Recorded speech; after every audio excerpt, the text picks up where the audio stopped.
Miquel, la idea vamos a intentar la misma charla del café tenerla un poco alta, ¿vale? Y hay temas, yo hay mil temas que quiero hablar contigo, y aquí sé que también, y como los conozco a todos, pues ahora seríamos como un café en público. ¿Me parece bien? ¿Vale? Bueno.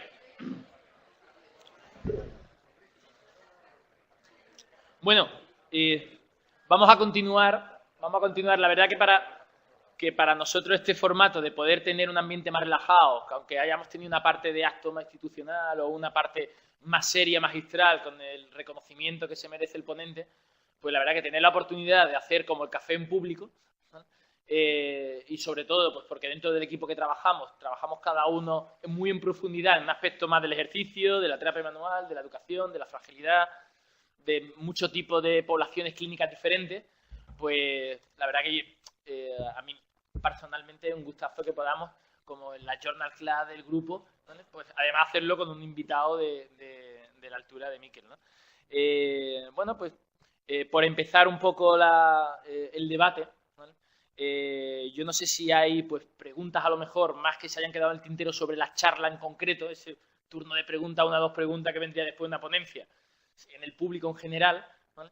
Pues si hay alguna pregunta de ese tipo que al hilo de la charla se haya quedado en el tintero, y luego la verdad que hay muchos temas que queremos tocar, ¿no? Y tocaremos los que podamos o los que nos apetezca o los que...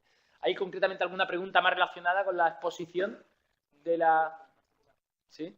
La verdad que yo creo que se escucha bien si hablamos en voz alta, sí. Se escucha bien, ¿vale? Si no, lo que hacemos aquí la repetimos y se amplifica un poquito, ¿vale? Dime, Alejandro.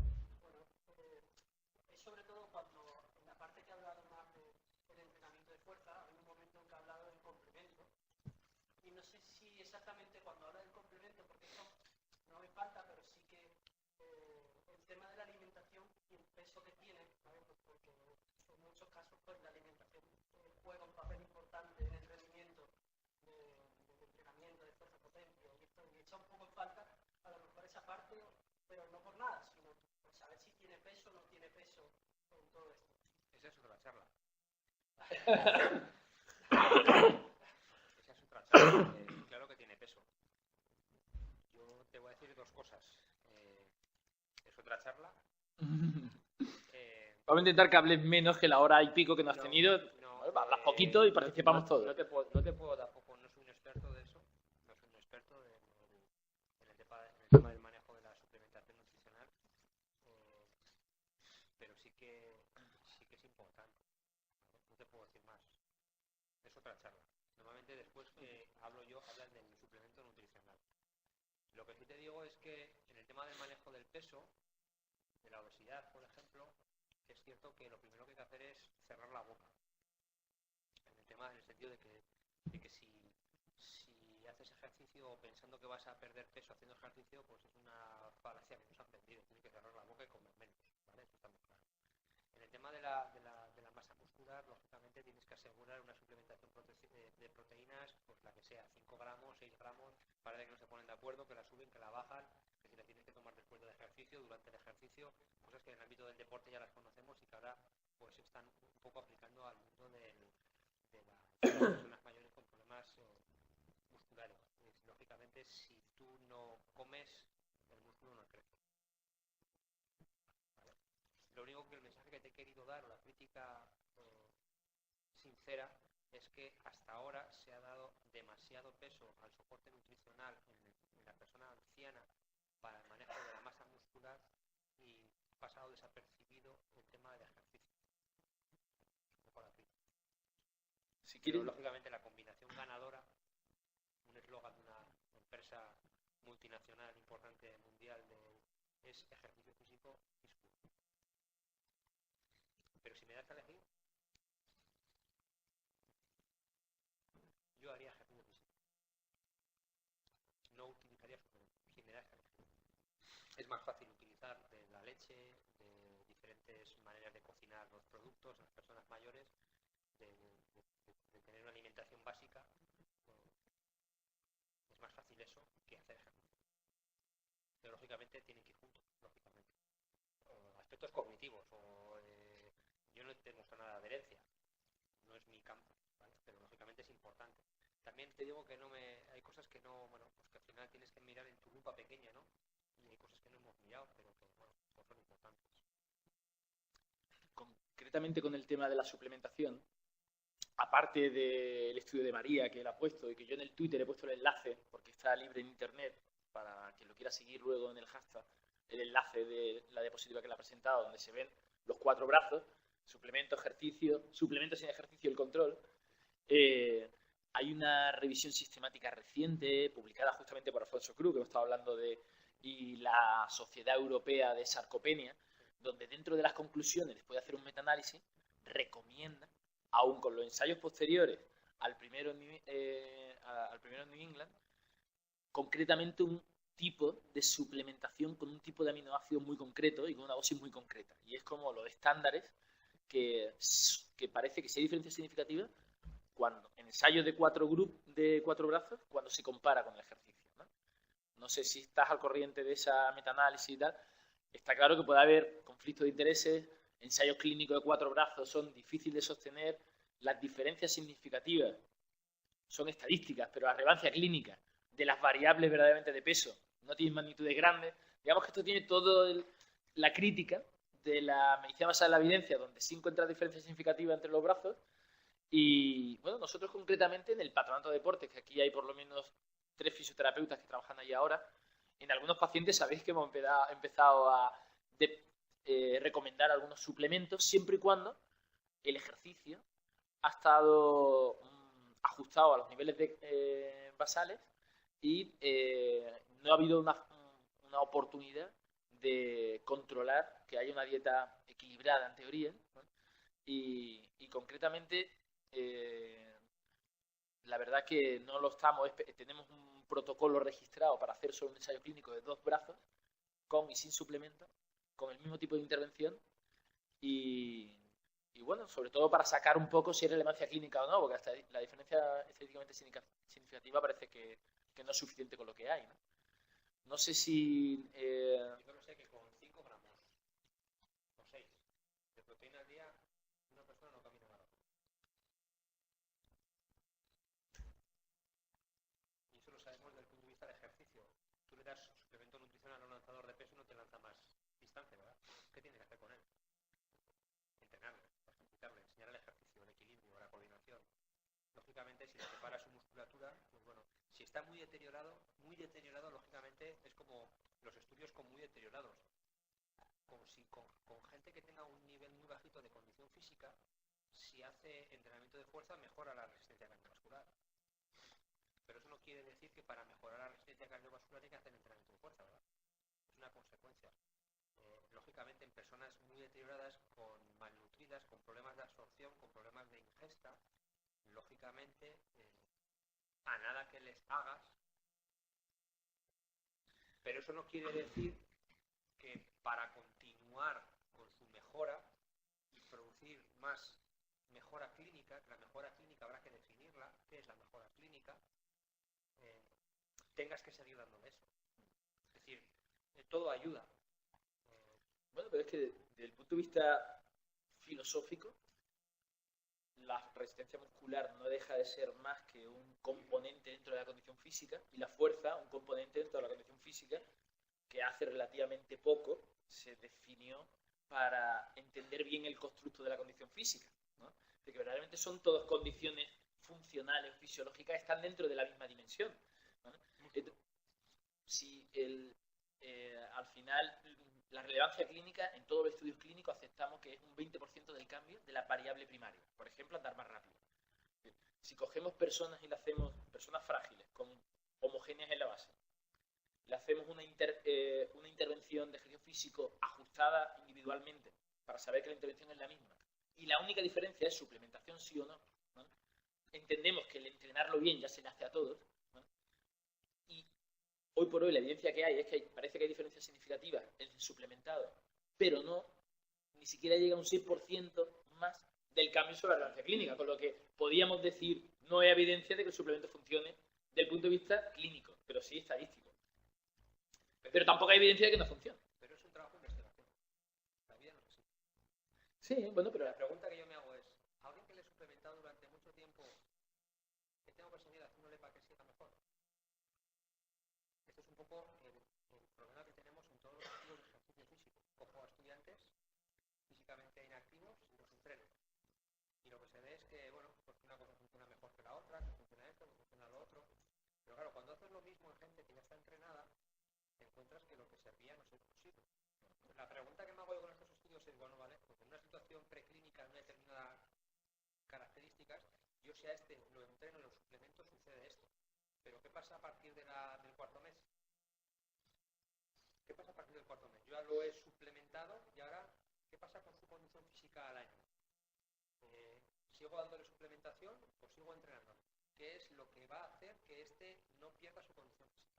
Esa es la pregunta que nos tenemos que hacer, que sucede mucho en el entrenamiento. Muchos de los trabajos de entrenamiento metodológicamente no son del todo correctos y tienen muchos sesgos, porque lo que se ve es que, claro, cuando coges a un grupo que no está entrenado y lo entrenas, vale todo. Es decir, yo te cojo a ti, te hago subir escaleras y mejoras tu consumo máximo de oxígeno. Sí, pero lógicamente cuanto más entrenado estés, si sigues subiendo escaleras, no vas a mejorar tu consumo máximo de oxígeno. Tendré que hacer un trabajo específico que todos sabemos cuál es. Y entonces, esas son las preguntas, que hay veces que son estudios muy cortoplacistas y sin una visión clínica de una persona que va a estar 2-3 años en un centro. A mí una pregunta que yo tengo en el tintero y no lo hemos hablado antes, y la verdad que me gustaría que la habláramos, y el profesor Jerónimo García pues, le encanta el entrenamiento a la fuerza, lo hemos hablado mucho, me gustaría que dieras tu opinión ahora.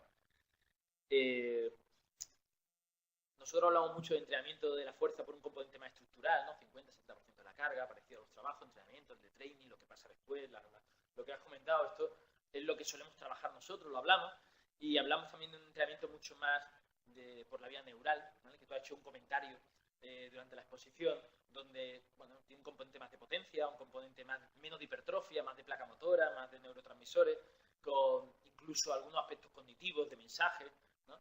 De un punto de vista práctico, pensando en compañeros que hay aquí, fisioterapeutas que trabajan con personas frágiles o fisioterapeutas, estudiantes que van a ser fisioterapeutas el año que viene, la formulita, digamos, de progresión, ¿no? En cuanto a niveles de seguridad, ¿no?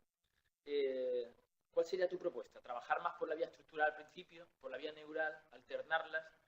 Si tuviéramos que definir de alguna forma algo, alguna pauta pragmática, ¿cómo la pautaría? No lo has preguntado, tú has pedido. Yo me olvidaría de lo de los libros. Olvidarme de todo lo que has dicho y de lo que he dicho. Estructural, placa motora, hipertrofia, olvidarme de eso.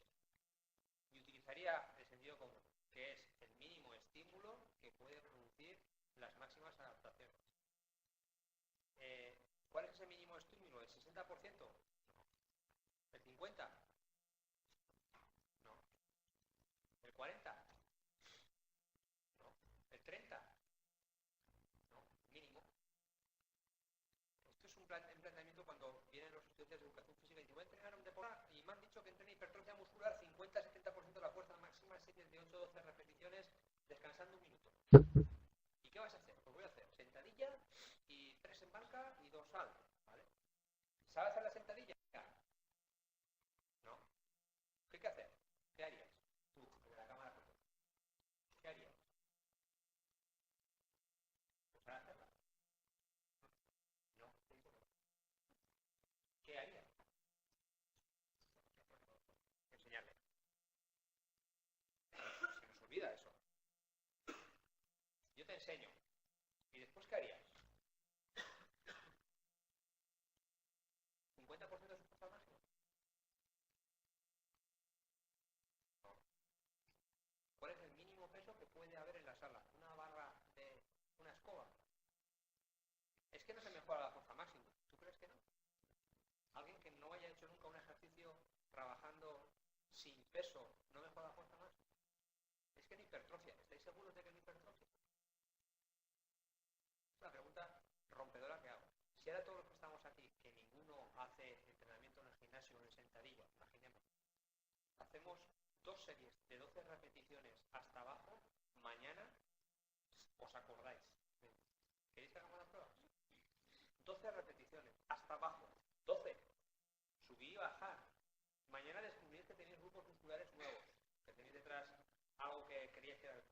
¿para qué era? Que te aparecen grupos musculares nuevos. Tenéis un dolor y un daño muscular impresionante, con 2 series de 12 repeticiones. La mayoría de los que estamos aquí, a no ser que hagamos actividad en un gimnasio de manera... ¿Eso no hipertrofia?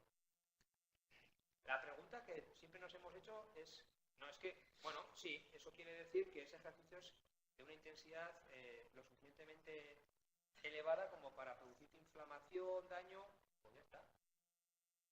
Ya has producido inflamación, ya estás generando cascada de adaptaciones y estás sintetizando masa muscular, 1 gramo, 2 gramos, los que sean.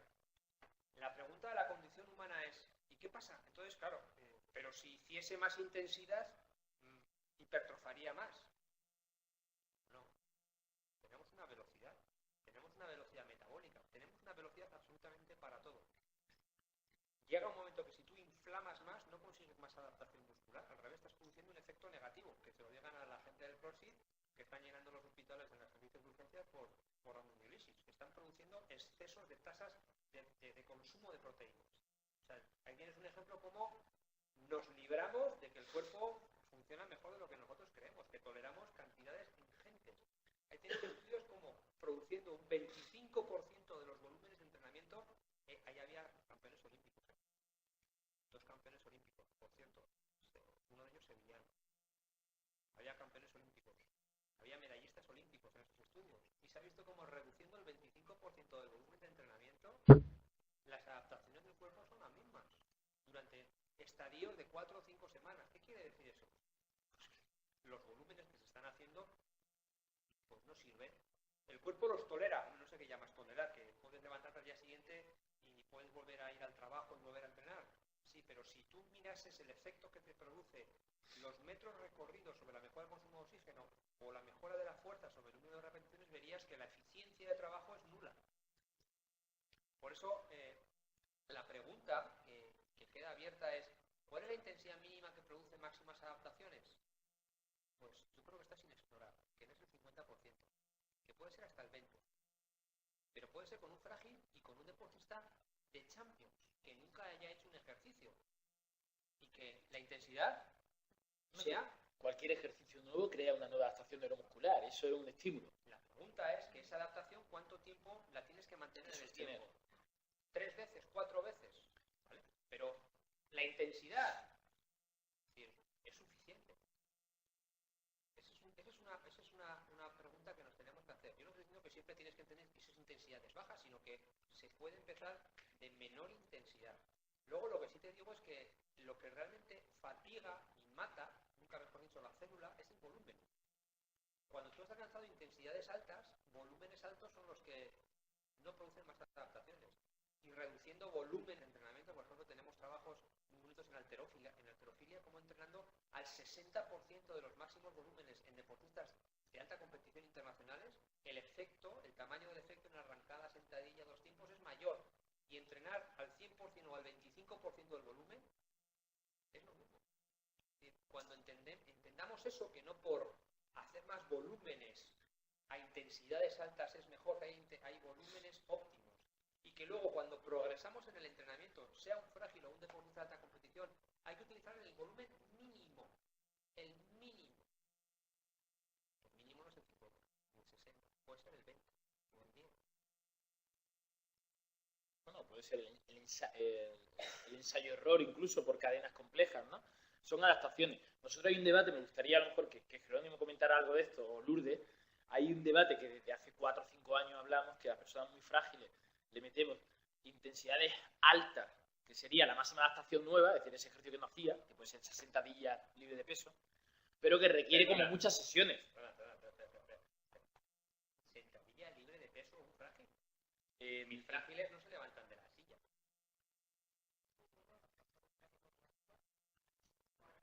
Bueno, estamos hablando de distintos frágiles, ¿no? Entonces, pero del nivel La definición de frágil, según Fry, es, pues eso, que haya perdido peso, la velocidad de marcha. Normalmente esas personas frágiles tienen un SPP de 0,3. Tienen limitación, imposibilidad de movimiento y de levantarse de la silla. Esos son los frágiles o discapacitados, casi. Esos son nuestros hiperfrágiles, los que nosotros tienen una adaptación que lo hacen todo tumbado. Claro, por eso Nosotros sentadilla. sentadillas, hablamos en una prensa horizontal sin carga, asistida por el carrito, ¿vale? Donde podemos jugar con la angulación. Y nuestros frágiles hay veces que no tienen la suficiente fuerza ni para levantar su propio peso corporal, porque su peso corporal, lógicamente, si pesan 40 o 30 kilos, cuando se colocan en esta posición ya no pesan 40 kilos, solamente tienen que desplazar su segmento inferior, que puede ser 15. Y hay pacientes 18 kilos, que, claro, cuando tienen un plano inclinado, son 18 kilos sobre la componente horizontal, eso lo hemos calculado. O sea, es decir, no pueden, claro, es que es el 50-60% de su peso. Y eso no pueden moverlo, a veces. Nosotros como adaptación hacemos algunos ejercicios tumbados, asistidos por la pelota, Tienes que buscar descargando. otros estímulos. Pero ¿qué estímulo? Un peso o un ejercicio que pudiese hacer unas 40 repeticiones. Y con ese estímulo, Pero si aceptamos, independientemente de la selección del ejercicio, si aceptamos para prefrágiles, hiperfrágiles, un ejercicio capaz de concluir por ensayo-error, por eso digo, es capaz de hacer X veces las que determinemos, la intensidad es suficiente para crear un estímulo, pero el tiempo de recuperación requiere como muchas pequeñas microsesiones y siempre hemos intentado de alguna forma hacer estímulos muy bajos, ¿no? Pero que para que haya una adaptación al estímulo haya pequeñas microsesiones, ¿no? Y esto requiere pues, una enseñanza para casa, ¿no? Entonces, los ejercicios serían diferentes. Por lo menos nosotros lo vemos así. Habría que buscar ejercicios adaptados a cada paciente. sí, nosotros La intensidad sería la misma. Imaginemos, 20% de la fuerza máxima. El problema es cómo calcular la fuerza máxima con ejercicio de levantarse o soltarse. Esa es la pregunta que yo me haría. Claro, cuando hablamos, vamos a entrar al 20%. ¿Qué significa eso, no? Una pregunta quería yo hacer al hilo de esto, porque que se me viene a la cabeza que estamos hablando de repeticiones y de todo de la densidad del ejercicio y todo esto. Entonces hay una cosa de la que llevamos hablando Alejandro y yo, bueno, también Antonio, mucho tiempo, que es basada en los trabajos de Valillo, de la velocidad de ejecución, aunque es bastante más complicado un número estándar de repeticiones, pero con la No es más complicado. pero con la tecnología y con Claro, si la tecnología es muy fácil. claro, Trabajar probablemente sea un parámetro, si lo que estamos buscando, hemos dicho que era la es potencia, adaptación. probablemente en la observación de la velocidad de ejecución del gestor nos marque mejor el número completamente de acuerdo. de repeticiones a hacer, ¿no? Es decir, que una vez que ya no es capaz de que empieza a decrecer la velocidad de ejecución, será el momento de parar, más que fijar un número de repeticiones, ¿no? Claro, entonces, Además, también si el contexto de los momentos de fuerza está realizado a una velocidad alta, que esto probablemente, estamos hablando, que hay que trabajar a una determinada velocidad, el mecanismo de enderezamiento, por ejemplo, un riesgo de caída, sería muy interesante trabajar a velocidad alta para que antes de que llegue al fracaso, porque esté en desventaja de mecánica, ya no aguanto, no soporte esa caída, si la reacción de enderezamiento es más rápida, quizás tenga más sentido trabajar. Al final también, Tendría en consideración más la velocidad de ejecución que a lo mejor la propia carga.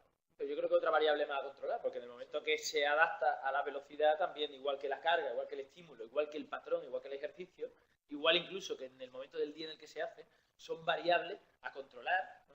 Para tener más oportunidad de adaptaciones y cada adaptación es un estímulo nuevo, barato para que haya una compensación. La cosa es cómo sistematizamos a cada persona esa progresión. Por la vía del ensayo-error, es decir, ejercicios muy funcionales para que termine levantándose la silla, para que se siente más despacio, para que se incorpore, para que saque los brazos de las caídas o enderezamientos. Es decir, con un objetivo funcional muy claro, podemos montar dos ejercicios sencillos, que sea ensayo-error, es decir, que se adapte o no se adapte, y luego todo lo demás son variables de carga. Es decir, puedo trabajar más con la velocidad controlada, con la carga controlada, con el número de repeticiones, con la fatiga, con el descanso, pero al final estamos haciendo distintas adaptaciones neuromusculares a funciones a las que estamos preparando a personas, ¿no? Y que obviamente tiene que ser siempre parametrizado para cada persona. Pero volviendo al tema del volumen, y que el volumen llega a un momento como que se satura, ¿no? Y que la intensidad, no hay que ir a intensidades muy altas, aunque tengamos un poco la herencia esa del ejercicio del deporte, sobre todo en población clínica, ¿no? el, el hecho de poder el hecho de poder jugar con hacer distintas microsesiones en el día en pacientes, por ejemplo, institucionalizados, como el protocolo que habláis de pacientes agudos que has comentado antes, que nos permiten hacer microsesiones que no crean una acumulación de fatiga para tener más riesgo, ¿vale? ¿Lo estáis poniendo en práctica? ¿Se lo recomendáis? ¿Cómo lo estructuráis en pacientes frágiles del que no se levanta de la silla? A ver, el paciente agudo que está en un hospital durante 7 días o 8 días, la idea es hacerle, tú le llamas microsesiones, dos, dos sesiones diarias, si no 3 de ejercicio, lógicamente una sesión de fuerza cada día, intercalada con sesiones de equilibrio y con sesiones de caminar. De tal manera que tú tienes al paciente a la mañana haciendo una sesión de entrenamiento de fuerza supervisada, pero le has dicho al hijo o a la familiar que a la tarde lo cojan en el pasillo y hagan series de 10 segundos de trabajo, 10 segundos de descanso. Y luego le has dicho que cuando vayan a la habitación, pues hagan unos ejercicios de equilibrio, no sé qué, en la cama. De tal manera que tú estás proponiéndole un trabajo funcional casi diario, de 3, 4 microsesiones de entrenamiento. A ver, las sesiones de entrenamiento de fuerza no es una hora en el gimnasio. Todo esto que hemos hablado, hacer 3 series de 8 repeticiones con el 30%, si lo hacéis a tiempo, son 4 minutos. Son 4 minutos. Y si tenéis 2 máquinas, son 8 minutos. Y si tenéis 3 pacientes, podéis hacerlos rotar y son 8 minutos cada 3 pacientes. ¿De acuerdo? No que desde una hora con ellos, que la intervención es de una hora. ¿Vale?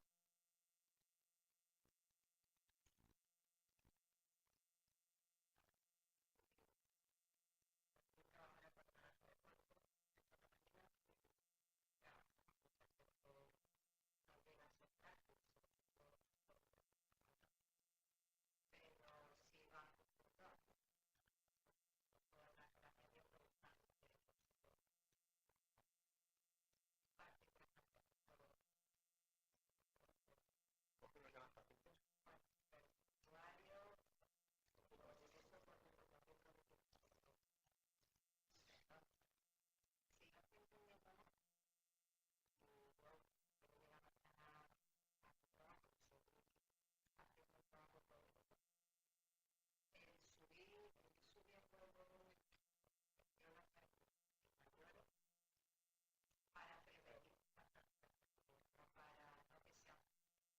Y antes mayores, espera, para aclarar los términos. Yo antes mayor creía que era una persona de 65, 30 años. Cuando yo tenía 25, 30 y creía que los maduritos eran los de 45. Ahora estoy en 45 y digo, bueno, los de 65 son máquinas de matar. Físicamente hay cada persona de 65, 70 años impresionante. Por lo que una persona de 70 años no es frágil. Yo estoy hablando de personas mayores de 85 años, 90 años, frágiles, que son personas que han perdido peso, se han caído, tienen problemas para moverse en la vida diaria, caminan entre 0,5 y 0,7 metros por segundo, tienen grandes comorbilidades y algunos tienen discapacidades.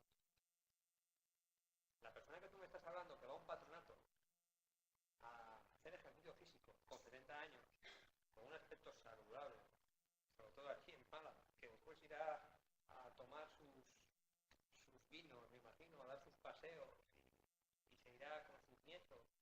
Ese es otro tipo de población que no es la que yo he estado hablando y no es la que muchas de las cosas que yo te he dicho le suceden. Le pueden suceder, pero a esa persona que si sigue haciendo eso, ese no llega a ser frágil, ese físicamente activo, será siempre físicamente activo. El problema es gente sedentaria que entra en estas situaciones. Digo para que diferenciemos. Entonces, dentro de esas personas, ¿qué me quieres preguntar?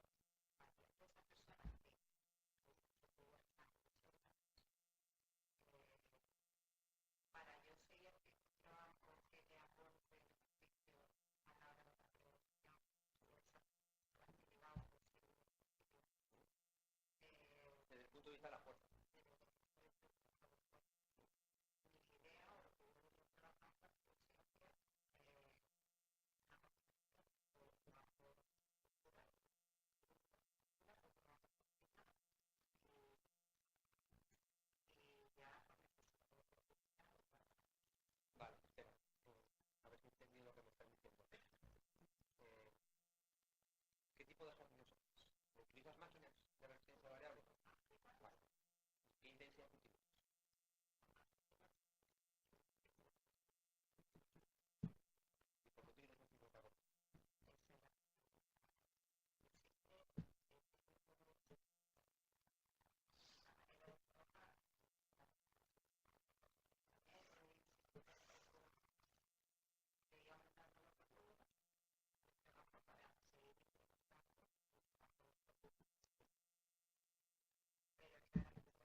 empezar de cero, si lo quieres implementar dentro del programa de rutina que tú tienes.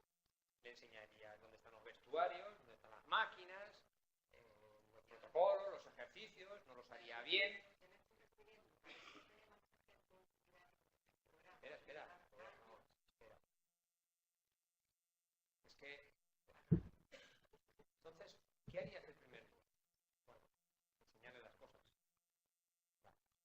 Le podrías enseñar a respirar, le podrías enseñar funcionalmente cómo coger las cosas, cómo hacer los ejercicios que te he dicho. Y ese sería el objetivo. ¿Vale? ¿Cómo continuarías en la progresión? La tendencia es a decir, le voy a calcular su máximo. Por ejemplo, podrías tener esa tendencia. O le voy a calcular su velocidad de ejecución. Le voy a programar. Yo lo que te estoy diciendo es que antes de llegar a eso, hay una etapa que no se suele hacer en la que yo empezaría haciendo progresivamente peso. ¿Vale? 8 o 10 repeticiones con 10 kilos, con 20 kilos, con 30 kilos, con 40 kilos. Tendrás que definir cuándo le vas a hacer un programa más estructurado. ¿Vale? ¿Cuándo? Bueno, por ejemplo, si tuvieses una persona deportista y hiciese sentadilla, pues podrías definir cuando está haciendo sentadilla con el 50% de su peso o con su peso, le hago una medición de velocidad, le calculo un no sé cuántos, le hago un test de no sé cuántos. ¿Vale? Bueno, tendrías que definirlo. Pues bueno, más o menos cuando mueva el valor medio de mi clase, entonces te haré un test. Eso quiere decir que vas a estar con él 2-3 meses haciendo ejercicio de manera progresiva, en el que vas a producir muchos cambios, muchas adaptaciones, muchas mejoras, y en el que yo te digo que eso se debería de hacer así, por sentido común. Te quiero decir que lo que te quiero decir es que el primer día yo no le calculaba la fuerza máxima, que no sabe hacer el ejercicio, pero ni el segundo. ¿Para qué? Si se la calculases, yo el primer día no le pondría el 50% de su fuerza máxima. ¿Para qué? ¿Por qué? Porque con intensidades más bajas en el inicio es suficiente. Los estudios estos están hechos con intensidades muy bajitas, 20% de una repetición máxima. Yo creo, perdona, entonces, yo creo que a lo mejor, no, por completar un poco lo que comentaba Lourdes, ellos sí hacen eso. El contexto no es un programa de ejercicio físico para mayores estructurado. Ahora voy a llegar donde tú estás. Tienes a un paciente y ya tienes a una persona que lleva enrolado contigo, que sabe hacer los ejercicios. Entonces, ¿cuáles serían las intensidades que se trabajarían? Pues entre el 40 y el 70% de su fuerza máxima, como antiguamente se decía, haciendo series de 8, 10, 4 o 6 repeticiones. Que me hablas en términos de velocidad, trabajando entre 1 metro por segundo, 0,6 metros por segundo. En términos de carácter del esfuerzo, al principio empezaría con un peso que fueras a hacer unas 30, que es tu 40-50%, haría series de 8. Iría progresando hasta con un peso con el que puedas hacer unas 15, haría 6 o 7 repeticiones. Lo que te he dicho de 3 maneras es lo mismo. ¿Cuál es la mejor manera? Depende del dinero que tengas. Si tuvieses una máquina monitorizada, como las que están viniendo en rehabilitación, que ya automáticamente tú no tienes que pensar. Tú le dices 0,8 metros por segundo. Te sale una bola y tú tienes que ir con la bola metiéndola en la carretera a 0,8 metros por segundo. Tú ya no piensas. La persona no piensa, que es uno de los problemas que tenemos. A mí cuando voy al gimnasio no me gusta pensar. O sea, no te creas. Voy a olvidarme, por eso no voy mucho. Y encima si me conocen y me coge el entrenador y me dice, es que coge la barra más. Oye, tío, déjame, estoy aquí, que vengo aquí a trabajar. ¿Vale? Entonces, hay ya sistemas que son automáticos. Unos sistemas, unos alemanes que van a venir muy chulos. No tienes máquinas en las que te monitorizan la velocidad, pues puedes calcular una repetición máxima o puedes utilizar otras técnicas como calcular su 12 RM o su 15 RM, que es lo que tú estarás haciendo. Las intensidades 40-70%. Yo no subiría más. ¿Puedes subir al 80%? Sí, nosotros hemos subido en estudios hasta el 80%. Yo creo que no. Yo creo que el contexto, aunque ya he comentado que en un patronato de deporte de mayores, el contexto es un programa de salud dirigido por fisio, donde los pacientes van allí prescritos por un programa concreto, cáncer, ACV, EPOC, infarto, problemas reumatológicos, problemas ortopédicos, que el ejercicio se ejecuta en grupo, pero no es un ejercicio por modelado como una clase de deporte, sino que hay una enseñanza de que se le enseña a mover objetivos funcionales, agacharse, doblarse, andar. Entonces, durante 8 semanas hay un objetivo funcional, enseñan a mover. Durante otras 8 semanas hay un ejercicio de que esa funcionalidad tenga un componente de resistencia a lo largo del día.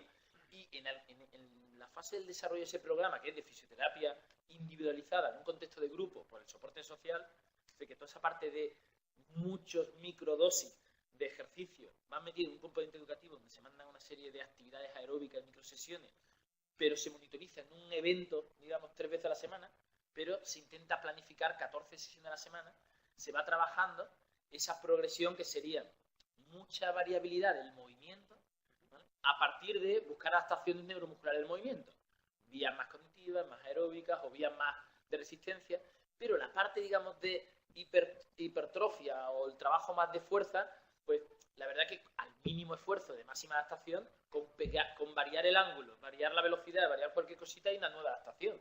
No hace falta meterse en cargas grandes, ¿no?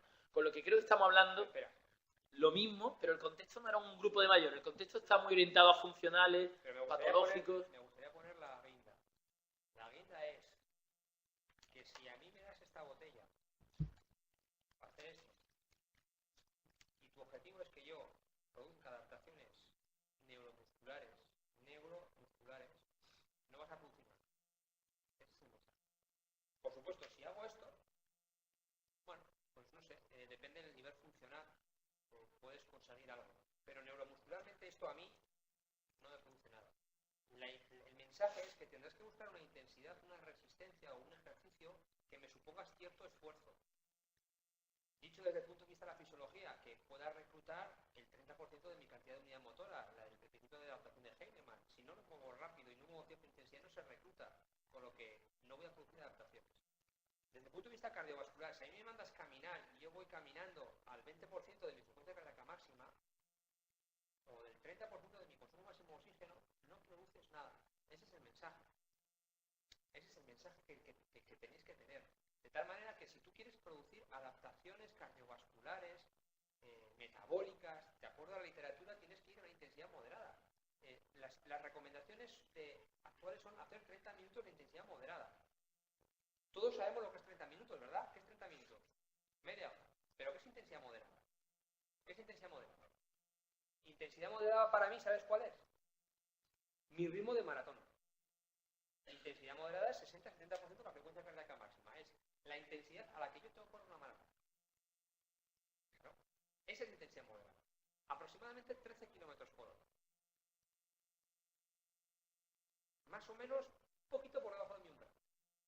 Claro, cuando una persona anda en intensidad moderada, se tiene que poner a su 70% de su frecuencia cardíaca máxima.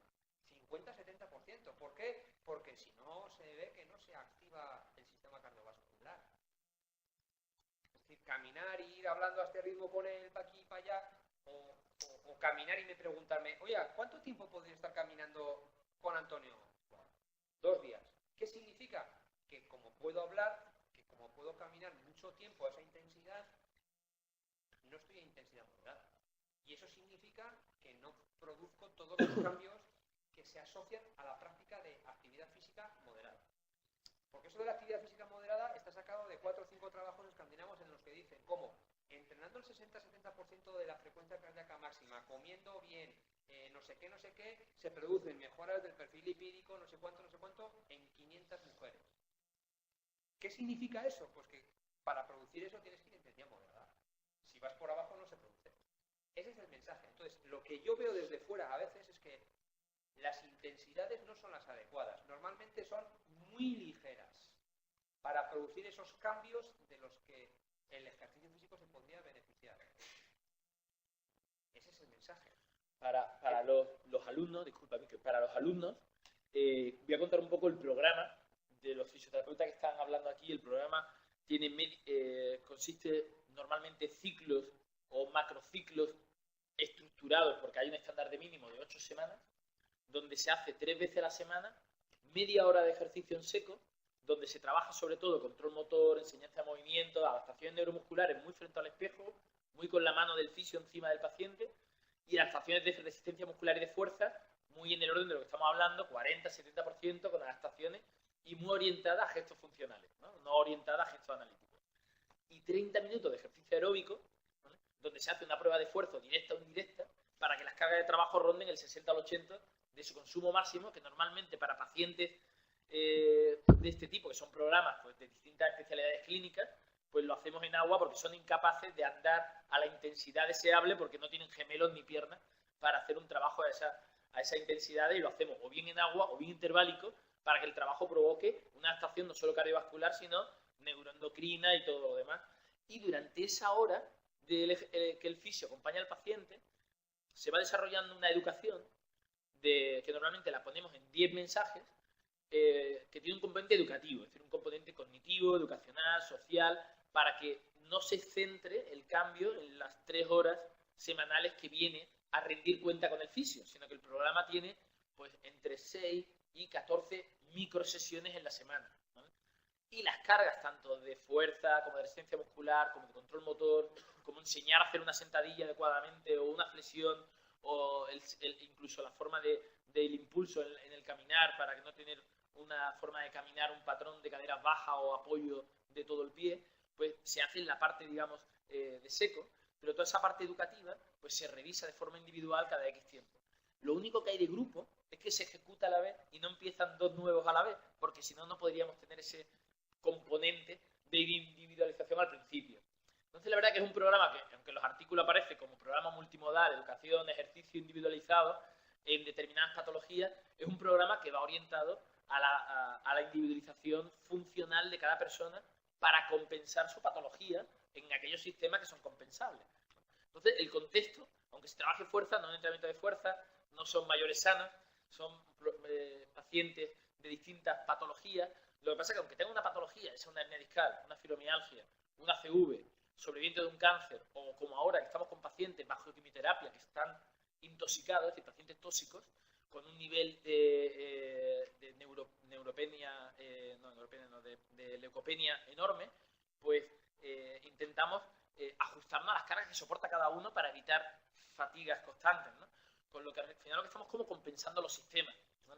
Y el trabajo es de monitorización del ejercicio muy individualizado para todo este tipo de pacientes que son muy clínicos y lo dirigen los fisios, pero el contexto es deportivo. Es decir, se hace un patronato de deporte porque da la casualidad que aquí tenemos un patronato de deporte donde trabajan fisioterapeutas y se hacen programas clínicos, pero en un contexto deportivo que tiene mucho más beneficios sociales, psicológicos, de grupo, pero que eso no quita que se pueda planificar de forma individual. La verdad que muchos conocéis a lo mejor estos programas, pero si no os invito a que, aprovechando que muchos de los fisios que hay aquí, pues también los alumnos durante las rotaciones lo veáis, no solo la parte de qué ejercicio hacen de fuerza, de movilidad o de control motor, sino también qué ejercicio hacen de cómo se parametriza el ejercicio de forma individual y se compagina con una ejecución en grupo, y lo que desde fuera parece una clase de mayores, solo que hay patología y condiciones físicas totalmente heterogéneas, ¿no? Yo también no hemos tenido oportunidad de hablar de este programa, pero ese es el contexto donde más o menos trabajamos cargas que yo creo que estamos muy alineados en toda esa situación, ¿no? Eso es muy importante. Pues lo que tenéis que tener claro es que para producir hipertrofia muscular, las intensidades tienen que ser moderadas. Quiere decir que esto, que yo lo muevo rápido y que para mí supone el 20% de la fuerza máxima, que era lo que utilizaba Evan Asarre y la Sidney Rowe y esta gente de nuestros mayores, no sirve para mejorar la masa muscular. Habrá que buscar una intensidad que me suponga un esfuerzo por lo menos del 30% de mi fuerza máxima. No es difícil, hay estrategias, ¿vale? Con nuestras mujeres, por ejemplo, ves, estamos haciendo programas de lo que está de moda ahora, el HIIT, que no lleva de moda, que son invenciones del año 1880, que hacían trabajos interválicos, y están entrenando al 70-80% de su frecuencia cardíaca máxima real. Series de 4 minutos. Nos hacemos 4 minutos 85%, 4 minutos caminar, 4 minutos 80%, y está viendo resultados muy interesantes. Yo no te estoy diciendo que polarices tanto el entrenamiento a intensidades tan altas, me parece una burrada, pero sí te estoy diciendo que si quieres un estímulo cardiovascular, tendrás que intentar ajustar individualmente su frecuencia cardíaca. Y tú tendrás que ir más rápido que yo, porque tu condición física es mejor. Si quieres... Estamos hablando de algo personalizado. Claro. Y eso es la tendencia. Eso cuesta más tiempo, más medios, Entonces, hay sistemas, hay posibilidades, hay medios. Por ejemplo, ahora hay una tendencia americana, como no, hay un rincón, el rincón de la salud que llaman, que ya uno se sube sin médico y sin nada, y el propio sistema te estima tu frecuencia cardíaca máxima. Te hace un test de bruising directo y te dice tu frecuencia cardíaca máxima es tanto. Con lo que ya todo eso el fisio o el entrenador personal no lo tiene que hacer. Lógicamente, luego supone entrenar a una intensidad de esas. Es hacia donde vamos. Sé que es difícil. Yo creo que es importante, pero el siguiente paso ¿qué significa? Pues que haya más dinero para más fisios, para más grupos, para más gente, y los grupos lógicamente tienen que ser de 4, porque cuando va el paciente al médico no atiende a 12 a la vez, ¿verdad? Pues lógicamente nuestra profesión pues cada vez tendrá que ser más individualizada. ¿Y qué significa individualizada? Individualizada. Lógicamente esto es una manera muy ideal, ¿no? Muy utópica en los patronatos deportivos. Hombre, se ha pasado, yo cuando era joven que entrenaba, hacía clases de gimnasia de mantenimiento, pues tenía desde la chiquita de 85 hasta la de 25, que luego a la noche me la juntaba tomando copas. Yo estaba recién salido de estudiar, en el mismo grupo, en el mismo barrio. Y claro, tenía que hacer ahí chocolate para todos, ¿vale? Lógicamente, hombre, ya se están haciendo, ya los grupos no tienen nada que ver con hace 15 años. Hay grupos de cardiópatas, grupos de diabéticos, grupos de obesos. Yo creo que no hay que tener grupos, yo creo que lo que hay que tener es grupos de ejecución grupal, pero aún de trabajo individualizado. Yo creo que el modelo que hacemos en el patronato de deporte, que lo llevamos haciendo mucho tiempo y que en la Universidad de Málaga ya lo venimos haciendo de antes, es decir, son ejecución en grupo, pero toda la parametrización del ejercicio, todo el ejercicio es individual. El trabajo en seco o en agua aeróbico siempre lo hemos hecho en base a frecuencias cardíacas máximas, normalmente evaluadas en ergometría o de forma indirecta. El problema ha sido cómo dábamos esos interválicos para mantener motivados y con una intensidad adecuada a los pacientes, pero el trabajo siempre ha sido individual. Que eso no quita tener objetivos individuales, trabajo individual, no quita que se pueda ejecutar en grupo. Es más, eso es lo que nos hizo quitar, teníamos al principio grupos de cardiópatas, grupos de neuro, y teníamos grupos como muy homogéneos, pero hemos terminado quitándolos. De hecho, ahora un paciente con cáncer puede ir a un grupo concreto con un fisio y otro va a otro grupo con otro fisio, porque el trabajo es tan individual que va a depender de la condición con la que llega y del trabajo de partida, ¿vale? Pero se ejecuta en grupo. Lo que no podemos hacer es empezar 3 a la vez nuevos, ¿vale? Sino que ya hay una educación del trabajo autónomo, pero con cargas individuales, y es imprescindible el trabajo de monitorización, tanto en seco, como en trabajo de fuerza, en trabajo de resistencia, como en trabajo aeróbico, que esté bien sistematizado, ¿no? Y que luego tengamos unas perlas educativas que son fundamentales. Pues esta es una de las cosas a las que yo quería sacar aquí también, y es que la verdad que nosotros nos hemos obsesionado mucho con ejecutar en grupo para el beneficio social, trabajo individual para parametrizar las cargas y compensar los sistemas de los pacientes, no de la gente sana ni de los mayores, y cada vez más estamos más volcados. De hecho, tenemos algún proyecto ahora de los que antes usábamos los acelerómetros para medir la actividad física o el consumo energético indirecto en una semana. Ahora estamos hablando de parametrizar la inactividad física, es decir, no recomendar 3 veces a la semana media hora de actividad moderada, sino controlar el menor número de inactividad física a la semana y utilizar los mismos acelerómetros para lo contrario, parametrizar la inactividad. Lo hacen ya los relojes. Llevas más de 10 minutos parado. Y te pitan.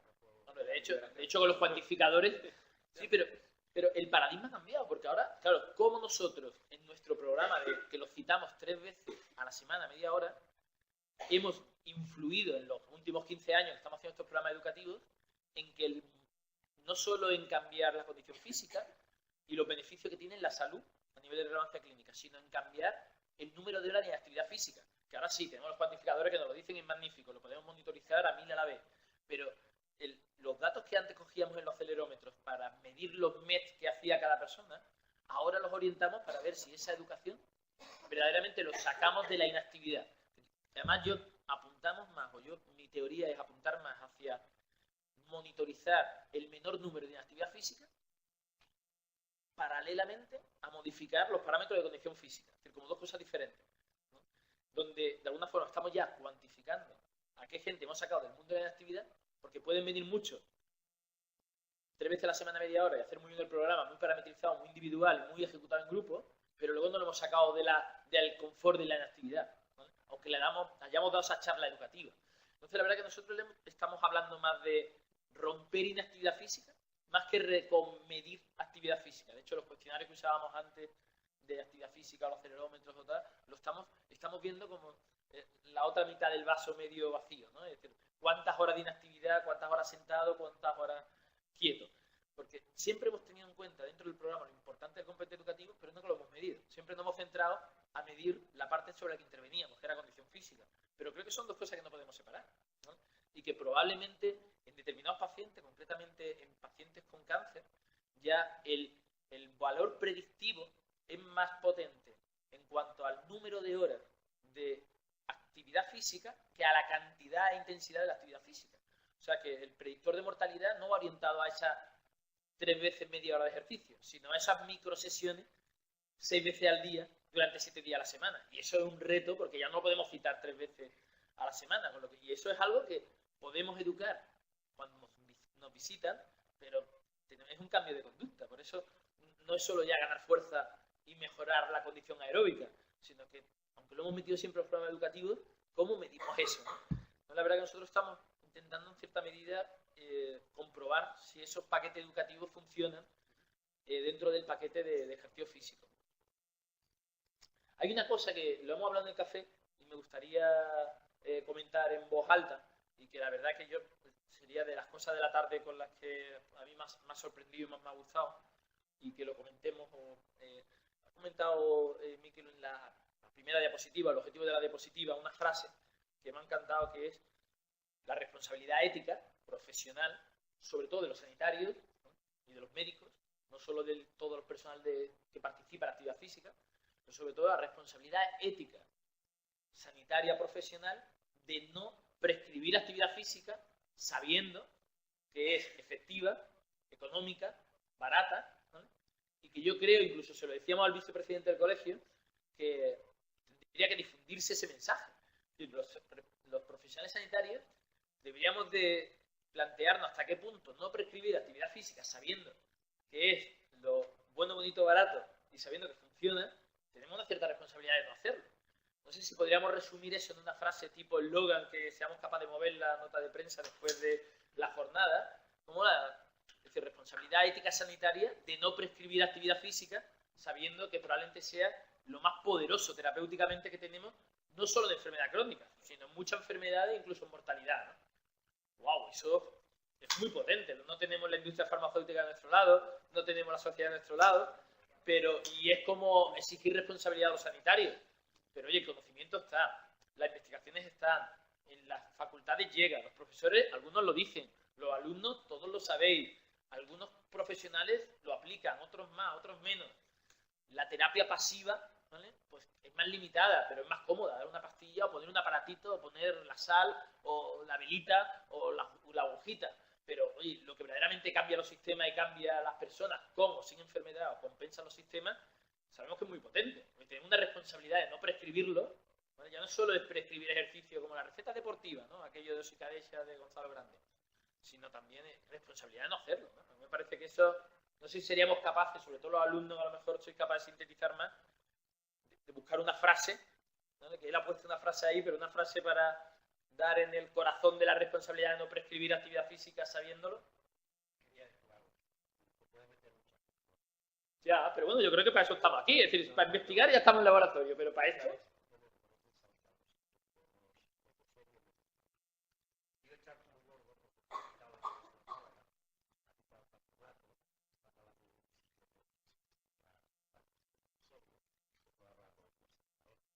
Pero también es verdad que si nos salimos de esos entornos, hay gente con una preparación mínima para esa constitución, para hacer una preparación mínima, que no llegaría a 0,5, 1 o 2 sanitarios con una preparación mínima.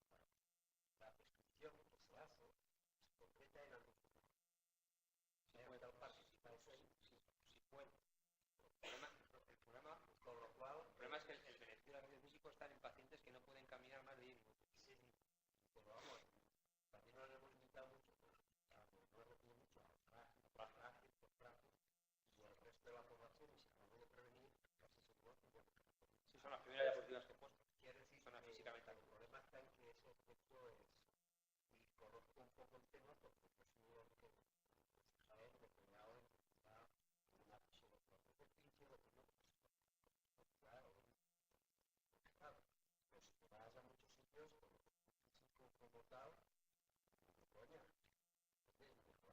No, pero creo que es responsabilidad de los profesores que esto se haga, que se incluya en las materias, de los colegios, que se incluya la prescripción. Yo creo que, aunque nos metamos en un charco muy gordo, creo que es nuestra responsabilidad también enseñar el charco. A mí lo que me genera, yo estoy de acuerdo con eso. Lo que antes hablábamos en la mesa, es verdad. Todo lo que sea cambiar la velocidad de cruce de los profesionales, de todos los profesionales, es meterte en un charco. Pero me genera visto desde fuera una visión crítica diciendo, ¿y por qué no metemos en otros charcos? ¿Por qué razón ahora hay más interés dentro del ámbito de la fisioterapia en preocuparse, en organizar mesas redondas en torno a quién tiene que hacer las cosas y quién se intromete en mi campo profesional? Fíjate que charco más gordo. Y sin embargo no se pierde el tiempo en verdaderamente lo importante. Es que, mire usted, tienes allá 4 pacientes, que son personas con nombre y apellido, por los que usted debería estar preocupándose por qué razón tiene que hacer lo que tiene que hacer en su profesión y pierde el tiempo en esas niveles. Te digo así, hablando un poco en serio, en broma, en el sentido de decir, mire usted, es que mi padre se está muriendo, tiene una insuficiencia cardíaca, es obeso, soy un superviviente de cáncer y usted, que yo no entiendo qué problemas tiene con sus amigos, los unos o los otros, está perdiendo el tiempo en decir quién tiene que hacer las cosas. Pero qué cosas, señor, si no las estamos haciendo. Esa es mi reflexión de charco. Meto la pierna hasta él. Entonces, ese es un problema de base. El problema no será otro, que también lo has dicho tú. No habrá una falta de formación en general, una falta de conocimiento y un miedo. Claro, yo entiendo. A mí si en mi profesión me dicen, oye, es que esto hay que hacer otra cosa.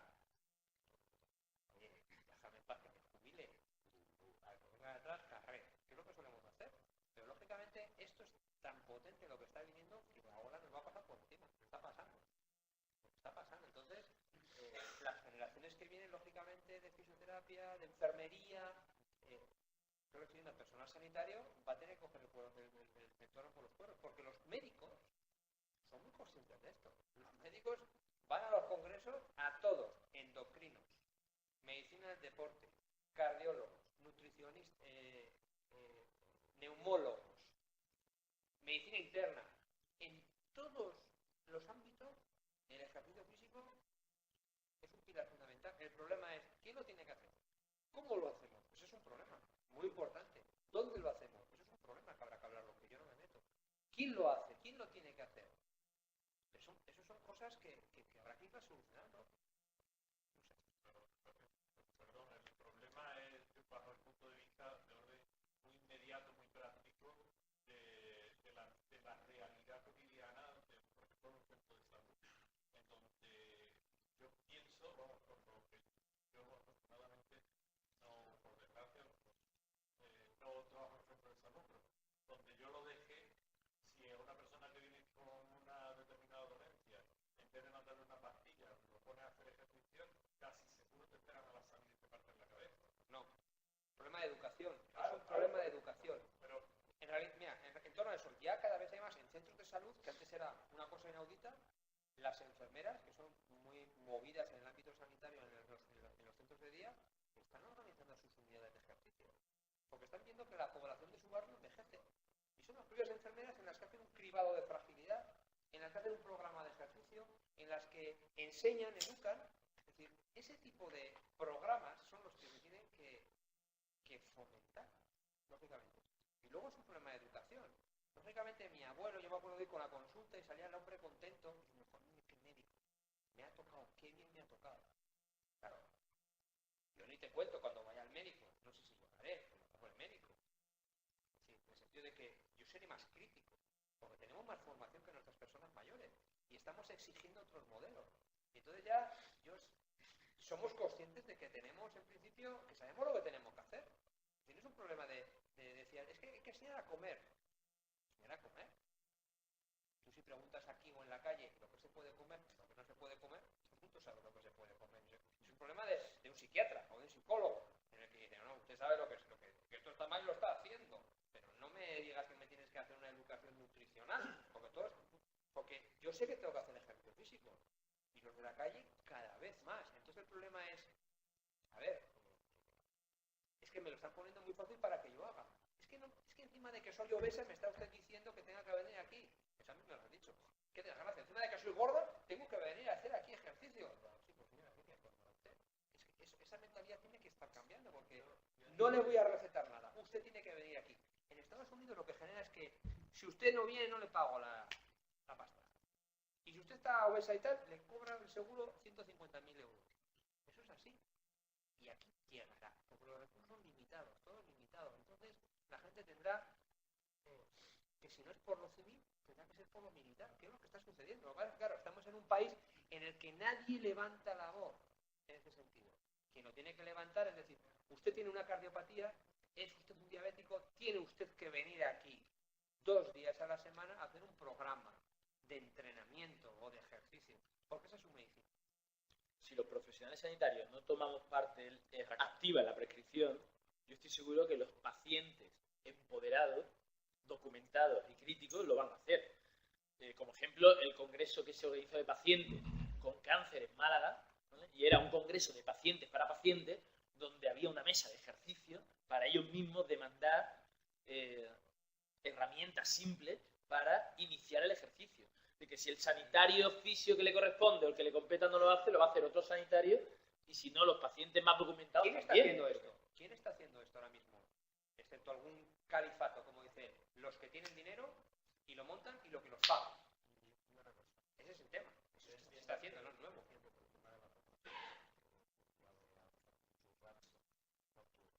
La realidad es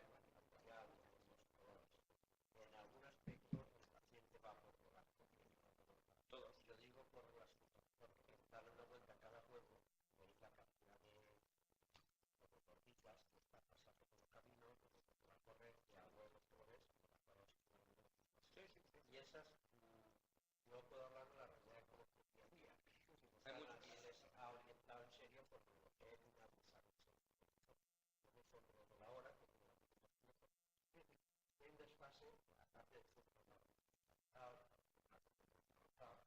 hay un desfase entre lo que ya está demandando y la preparación que tiene el sector. Digo sector, Sí, estamos hablando del ámbito sanitario, lógicamente fuera del ámbito sanitario, en la población general que no está en los hospitales. Por eso las discusiones profesionales a mí me han demandado el colegio de fisioterapia. Y me llevo mal con la decisión de mi colegio. Porque no digo ni lo que uno quiere oír ni lo que el otro quiere oír. Lo que la gente quiere oír es que alguien diga, esto lo tienes que hacer tú. Y tú no lo haces. Bien, ponernos de acuerdo que lo tenéis que hacer los dos. Además, más hay trabajo para todos. ¿Tú sabes la cantidad de diabéticos que son diabéticos y no lo saben ir fuera de los hospitales? Yo, si no pudiese entrar a un hospital, me quedo con los que están fuera. Hay un nicho de mercado mucho más que los que están dentro. Los que están dentro, lógicamente, es porque tienen problemas. Esto es como hacer un puente en un jardín de flores. Claro, eso es ámbito sanitario. Con lo que en el ámbito sanitario, a mí si no me obligan, yo no me meto. ¿Vale? Porque profesionalmente estoy pidiendo argumentos, ¿vale? Profesionalmente pues es un mayor reto, pero yo quiero ganar dinero. ¿Sabes? ¿Dónde me voy? ¿Al ámbito privado? ¿Fuera de aquí?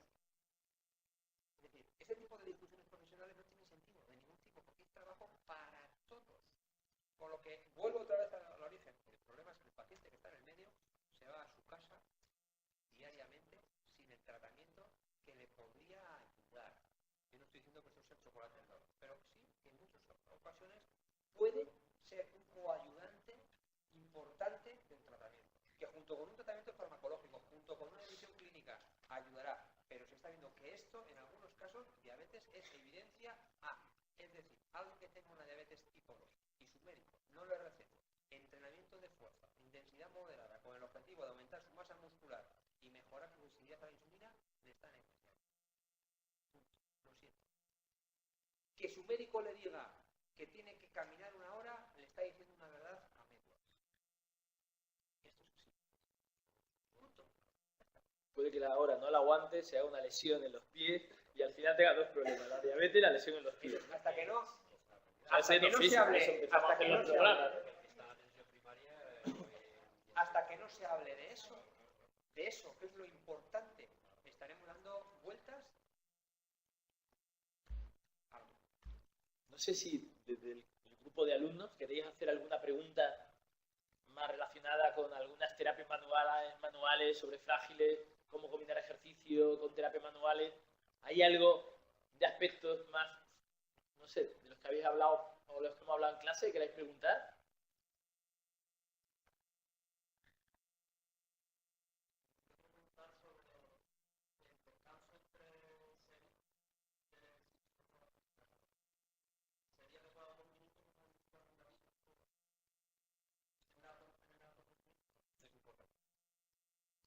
Ahora hay Se ha publicado esta semana un artículo en la revista Journal Station que compara los cambios en 1 minuto o 3 minutos. Es decir, el descanso interserie, no sé si lo... Y la conclusión es que no hay diferencias, ¿no?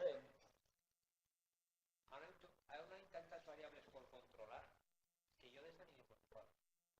Tú, preocúpate porque la intensidad sea adecuada, moderada. 30-40% de su máxima capacidad voluntaria de contracción. 1 metro por segundo de velocidad, con un peso que puede hacer unas 30. La recuperación total. El efecto que tiene la recuperación sobre el manejo de las mejoras en estos pacientes es insignificante. No me metí ahí. Recuperación máxima. Tienes la suerte de tratar con un grupo que haciéndolo muy mal vas a conseguir mejoras. Fíjate lo que te digo. Es lo bueno de trabajar con personas mayores. Abren la puerta y solamente oler al gimnasio ya les energiza. ¿Vale? Eso es una ventaja inicial. Eso no quiere decir que todo valga, porque ya hemos visto que incluso tienen menos capacidad de responder. Por eso intenta ajustar la carga. Que el ejercicio sea adecuado. Ni muy intenso porque le producirá lesión, no sé qué, ni muy ligero porque no le va a producir adaptaciones. ¿Vale? Ese es un poco el mensaje. Olvídate de esos jardines de flores de las recuperaciones, de las superseries, del trabajo excéntrico concéntrico. Eso nos dedicamos los que hacemos trabajos en la universidad que no tenemos nada que hacer, que son a veces trabajos sin sentido, absolutamente sin sentido. Poner al viejo a correr boca abajo, poniéndole con los años. Todavía no. Sentido común. ¿Tú quieres preguntar algo también? Sí. Es mi consejo, ¿eh? Sí.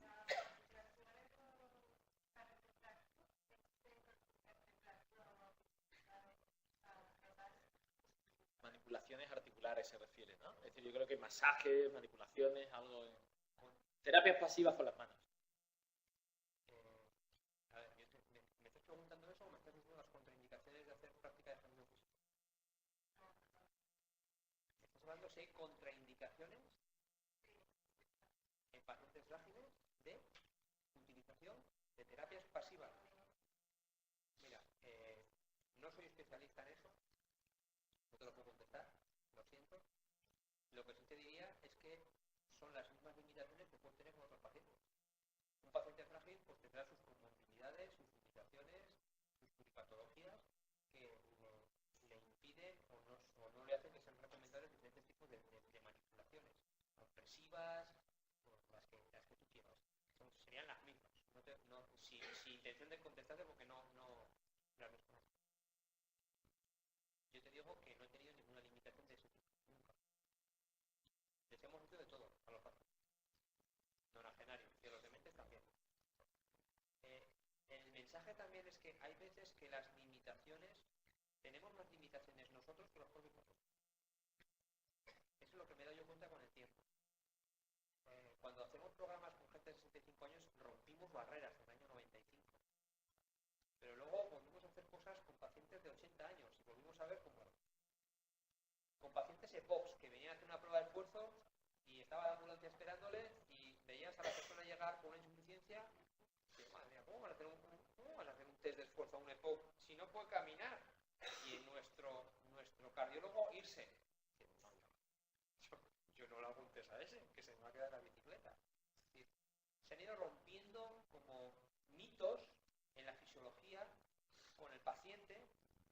Ya al paciente que hace hemodiálisis se le hace hemodiálisis en una bicicleta, porque se ha visto que uno de los principales problemas que tiene el paciente es su sarcopenia y su pérdida de fuerza, y se le está diciendo, ya que usted viene a hacer hemodiálisis, te voy a dar un estímulo de fuerza.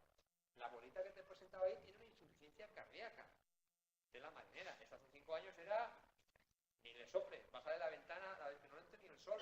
Y ahora mismo a esa persona se la coge de la cama y se lo mete en la prensa, con la falda, con lo que sea. Es decir, eso que te dice que incluso los propios médicos, yo no soy médico, se están dando cuenta, bueno, a ver, hay recorrido, ¿eh?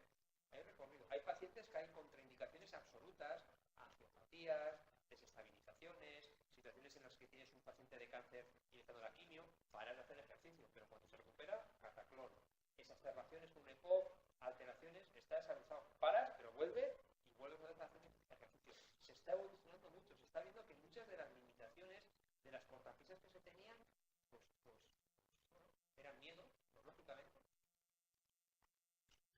Eso lo quita para que hagas un programa en el que tú tengas que monitorizar la saturación, la frecuencia cardíaca. Cuando tengas un paciente con mucho riesgo, lo estás viendo y cada vez hay más medios para ver si está desaturado, cuándo tienes que parar, es decir, cómo te tienes que mover. Pero eso está obligando a que está haciendo que se prescriba ejercicio físico con pacientes que antes era impensable.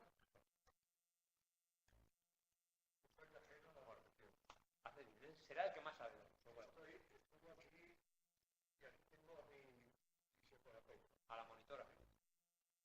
Me voy con el mensaje, ya creo que conocía, pero ahora lo tengo más dentro de mí, y que debo hacer estoy hablando y que debe hacer ejercicio. Creo que todos debemos hacer ejercicio. Yo esta semana seré octogenario.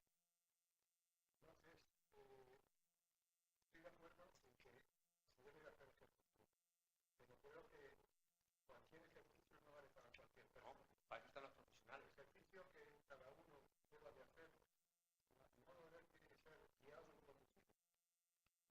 Si es así, se podrá. Sí, no. Te voy con la contraria hasta aquí. Con permiso. Con 80 años, para que veas. Casi. La primera parte es verdad.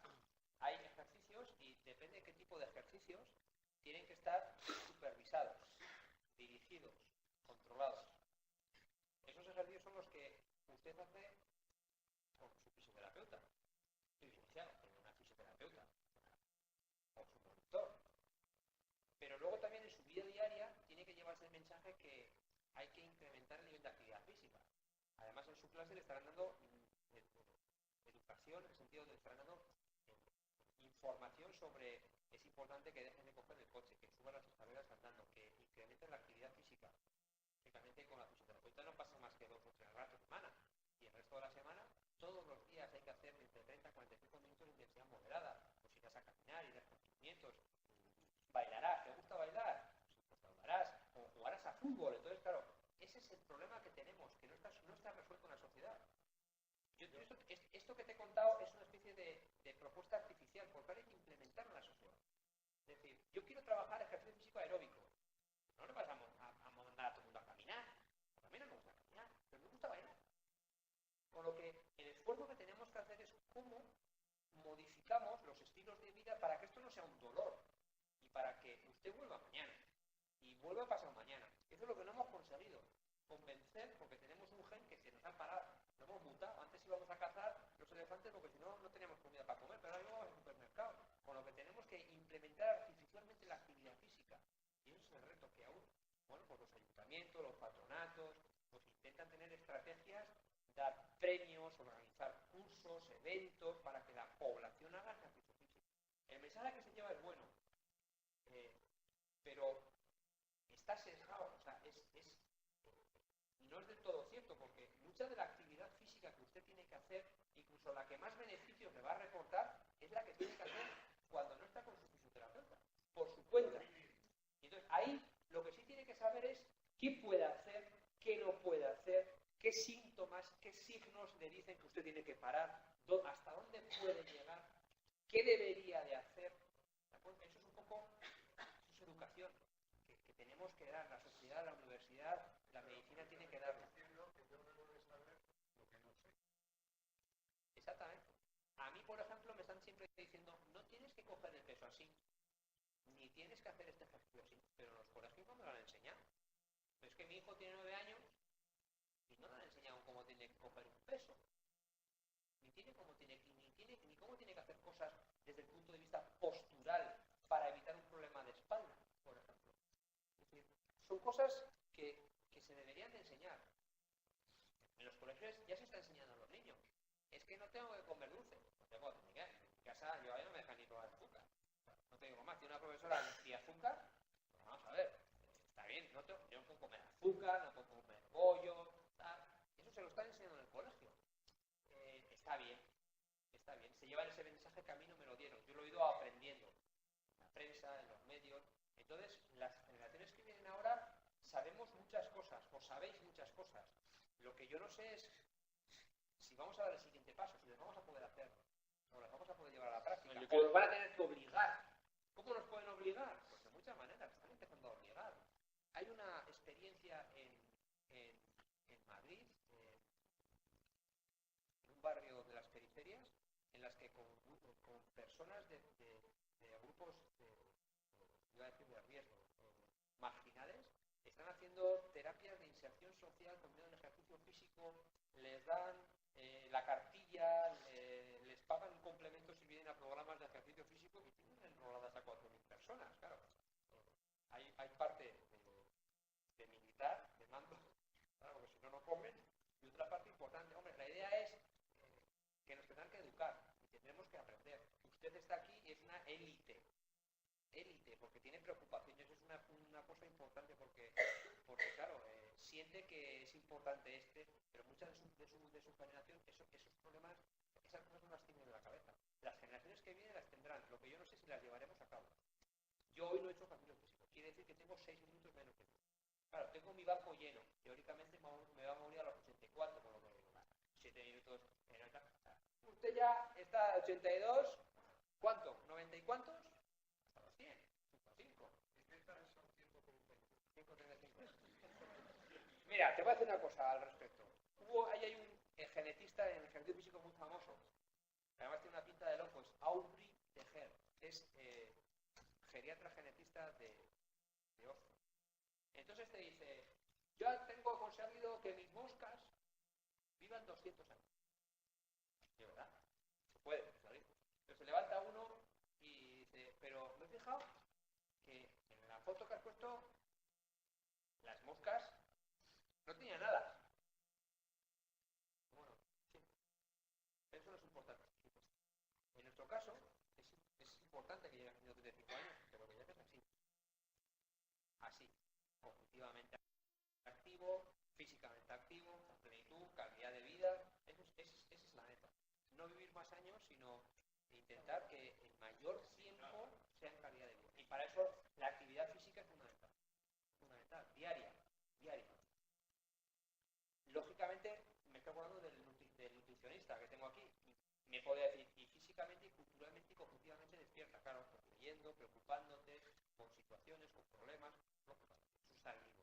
Yo no hablo nada de eso, pero lógicamente es una parte pues importante. Incluso laboralmente activos, ¿no? ¿Hay algún estudio ya publicado sobre la mortalidad y los puestos de trabajo? Ahora está muy de moda hablar del key aging, del envejecimiento saludable. ¿Qué es? ¿No? Que es envejecer con salud plena, no solamente estar físicamente activo. Muchos de nuestros pacientes son físicamente activos, pero están como unos enfermos. A mí no me gustaría llegar así, tampoco. Cognitivamente deteriorado, que no sé ni dónde estoy. Mucha fuerza, pero es un compendio de cosas. ¿Quieres comentar alguna cosa? ¿No?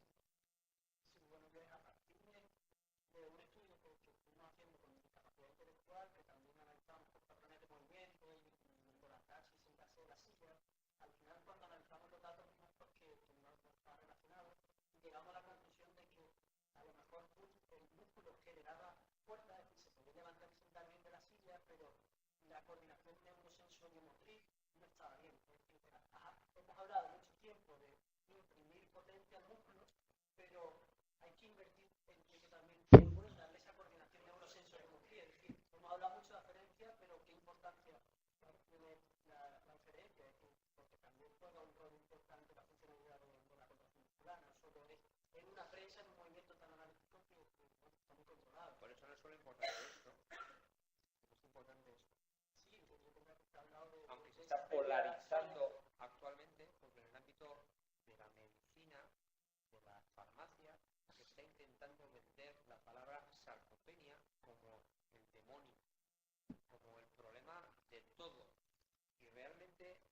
eso hay unos grandes intereses de un constructo, es un invento, en el que lógicamente la pregunta que se puede hacer es, si hubieses medido otra cosa, ¿hubieses visto otro valor? Lógicamente. Y al final nos olvidamos que el sistema nervioso, la función cognitiva, es un aspecto fundamental. Lo que tú me estás diciendo es que, lógicamente, no por tener más potencia, lógicamente, yo lo que tenemos que hay datos ya de que variabilidad de la manera de caminar, por ejemplo, un patrón, un análisis muy sencillo, funcional, cómo tú procesas la manera de caminar, te está dando una información mucho más importante que el tiempo de velocidad de marcha, por supuesto. Y que eso está mucho más relacionado con la calidad de vida, por supuesto. Y también al revés. Lógicamente, Y también al revés. Es decir, estábamos hablando de los trabajos de Graham Kerr, donde justamente lo está haciendo al revés, como el entrenamiento motor, neuromotor, provoca cambios a nivel cognitivo brutales. Claro, Los mecanismos no los tenemos claros, se está empezando a investigar de forma sincronizada, pero también al revés. Es decir, nosotros porque partimos del mundo más físico, pero al revés la relación es brutal. Entonces, en esas implicaciones para las prácticas clínicas que hemos dado, hablado usted antes de esos porcentajes que trabajo, también tendría mucho peso en la ecuación el trabajo de enseñarle también a utilizar esa fuerza, ¿no? Porque es muy importante. un trabajo multicomponente. Tú no solamente trabajas la fuerza y la potencia, sino le enseñas a caminar, le enseñas a levantarse de una silla, le enseñas a hacer sus actividades de la vida diaria. Lógicamente. ¿Cómo es? Pero si esto es muy sencillo, si no estamos inventando nada. Si todos los que nos podamos dedicar a entrenar a alguien a lanzar una cosa, sabemos que en el gimnasio le mejoraremos su fuerza. Pero fuera no quiere decir que lance más. ¿Qué tenemos que hacerle para que lance más? Enseñar a lanzar. Hay gente que tiene mucha fuerza y no sabe lanzar una piedra. ¿Por qué? Porque no sabe aplicar su fuerza ni en el patrón, ni en el tiempo. Es como quien sabe tocar una trompeta alto. Digo, ya, pero tú no sabes tocar la trompeta. Quiero que la toques en una orquesta. Te voy a hacer tocar cuando yo te diga y lo que yo te diga. Y así funcionamos. Entonces, hacer modelos sintéticos, claro, es que es más complejo. Es muy complejo. Claro, pero tu compañero me pregunta, ¿y el tiempo de descanso? Si esto fuese un abecedario, yo te digo que de lo que yo sé de entrenamiento de fuerza, te podría asegurar la letra A y la letra B del abecedario. ¿Cuáles son los tiempos de descanso? ¿Cuál es la periodización? Eso es para programas avanzados. Porque no hemos resuelto aún cuál es el volumen óptimo, por ejemplo. O cuáles son las intensidades óptimas. ¿Por qué razón en una misma sala puedes tener a dos campeones del mundo y uno dice, oye, yo soy escandinavo, he hecho sentadilla, cargada de fuerza, intensidades 80-90% de un RM? También campeón del mundo, y es que mira, tenía a todos los jugadores y los cruzados, no podían hacer sentadilla y lo podían en una prensa. ¿Quién tiene razón de los dos? Ninguno de los dos tiene razón. El alumno, el que esté en el otro lado, tiene que entender, joder, que estos dos han hecho dos cosas diferentes y han llegado al mismo sitio. Luego hay varios caminos para llegar al mismo sitio. La primera reflexión de sentido común. Este lo ha hecho a base de trabajo duro y sin embargo este ha hecho otro modelo, porque no ha podido, porque no ha querido. ¿Quién tiene razón? Los dos y ninguno. Desde fuera hay que ser lo suficientemente inteligente para ver y darse cuenta de que, no, claro, son dos realidades diferentes. Esto es como cuando, por ejemplo, vemos a los jugadores de fútbol haciendo lo que hacen en la televisión. No se os ocurre hacer eso. Porque si tenéis un equipo de tercera división, eso nunca lo vais a poder conseguir. Es que están con los mejores del mundo. Luego ahí pueden hacer todas las chorradas que quieran. Es que tienen al mejor del mundo, tío. Con el mejor del mundo lo entreno yo que no sé fútbol. Tú te crees que yo no ganaría un equipo Barcelona. Iba a decir mal. Motril. Si salgo yo de entrenador, yo no sé nada de fútbol. ¿Tú te crees que no le ganaba yo como entrenador? ¿Por qué? Juegan solo. ¿Qué funciones tiene el entrenador? Otras. Muy importantes. Los egos. Irte con uno de cervezas. Vale. Organizar su vida. Que desayunen. Que se metan a la cama. Es decir, ¿traes a un pastor? ¿Traes a un pastor? Con sentido común. Que se ha ido solo. Todo el rebaño para adentro. Oye, venga, salir todos. Oye, hay que beber agua. Sí. Ojo, Pero no hagas eso con el motriz. O con los asuntos. ¿Qué tendrá que hacer? Entrenar, pero duro. Porque si no, no van.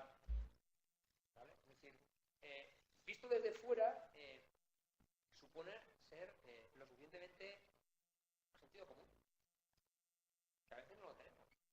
Esto es como cuando viene uno y dice, ¡hala, venga, ahora todos os vais a desnudar, os vais a poner en pelota y os vais a meter en unas cámaras a menos 110 grados! Y todos los fisioterapeutas y el ámbito sanitario no meten nada.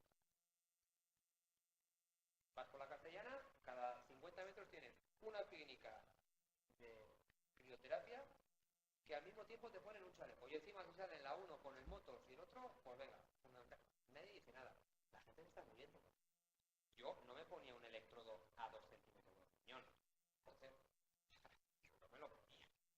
Pero es que los que saben de esto, lo dicen muy claro. Nadie dice nada. Tus compañeros lo están usando. Mis compañeros lo están usando. Mis compañeros, por ejemplo, dicen, vamos a hacer todos crossfit. Nadie dice nada.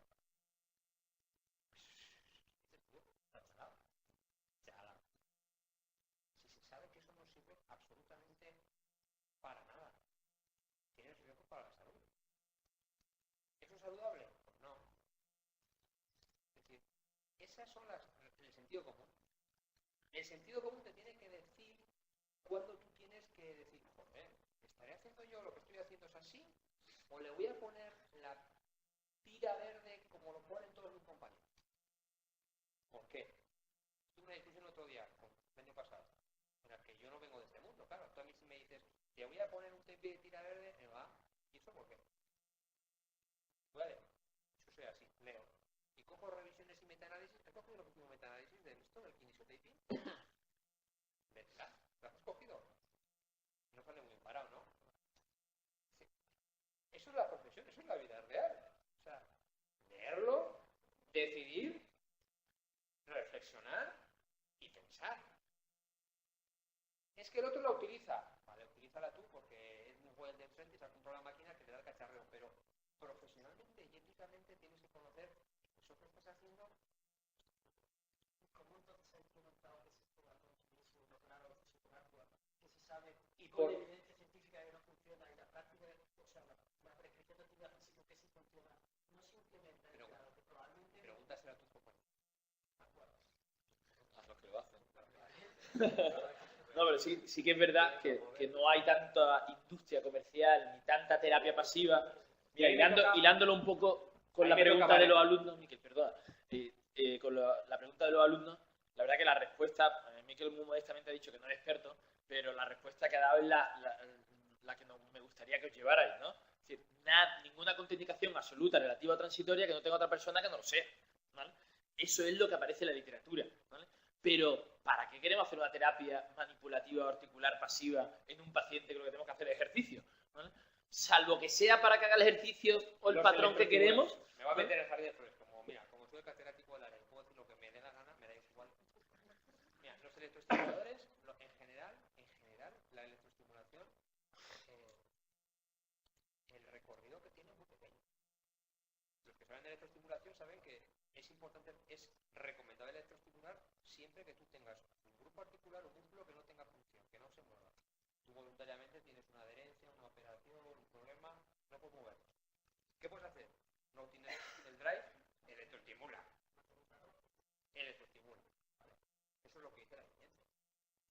En el momento que tú puedas mover 2 grados y hacer un 15% de fuerza voluntaria, eso siempre es superior a la electroestimulación. Siempre. Eso ya lo sabe la gente.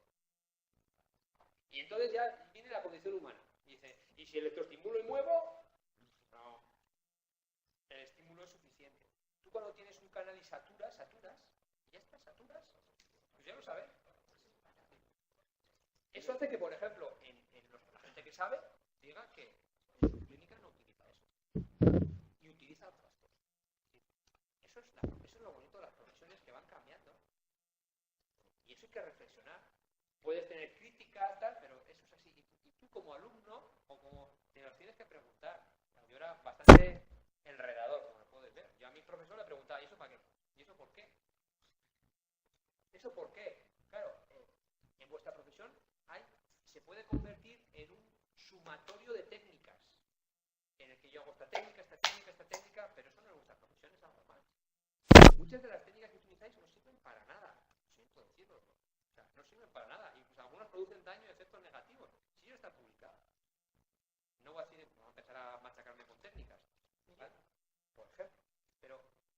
Hay otras que se pueden usar y no las usáis.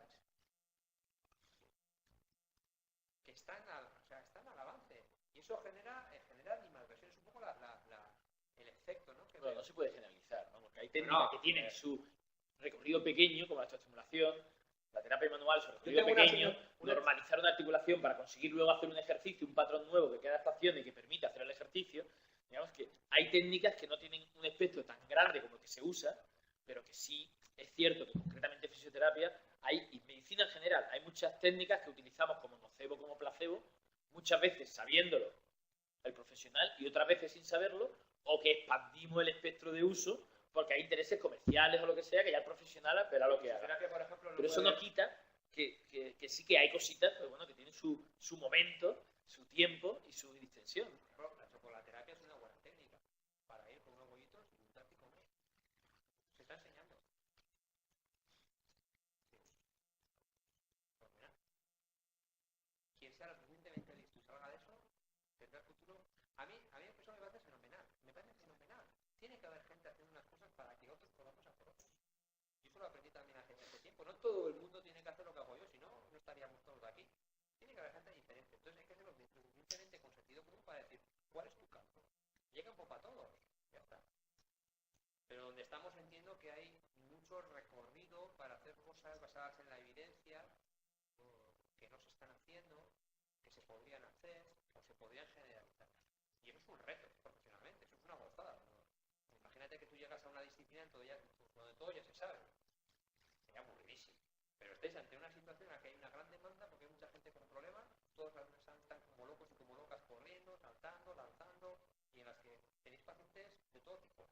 Fuera, dentro, viejos, mayores, entonces eso es un reto. Entonces el reto es intentar hacerlo lo mejor posible, porque quien lo haga lo mejor posible tendrá sus gabinetes llenos.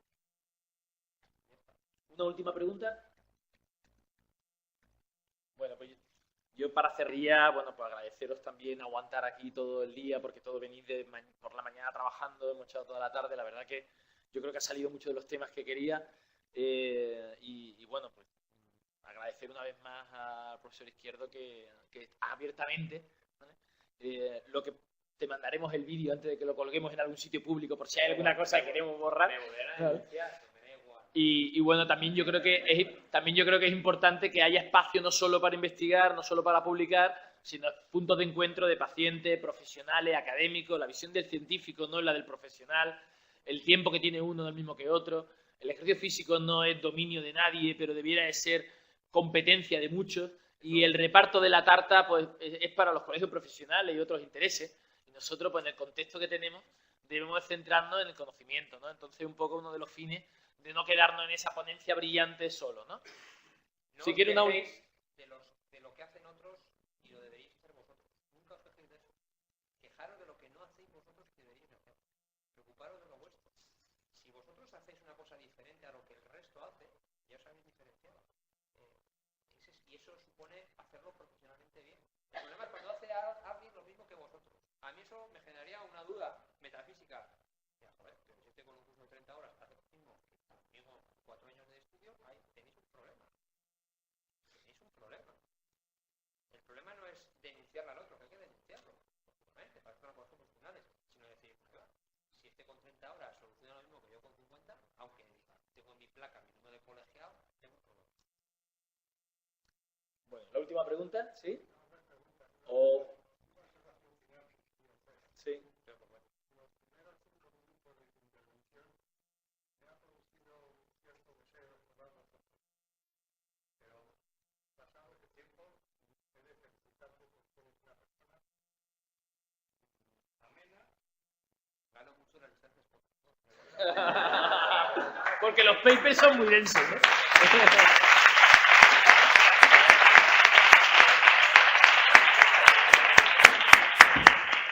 Bueno, pues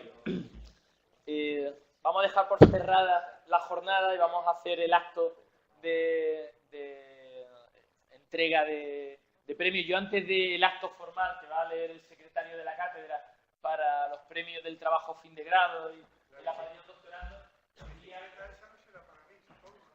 yo creo que se la deberían de ceder, no regalar, ceder. yo quería darle un obsequio de nuestra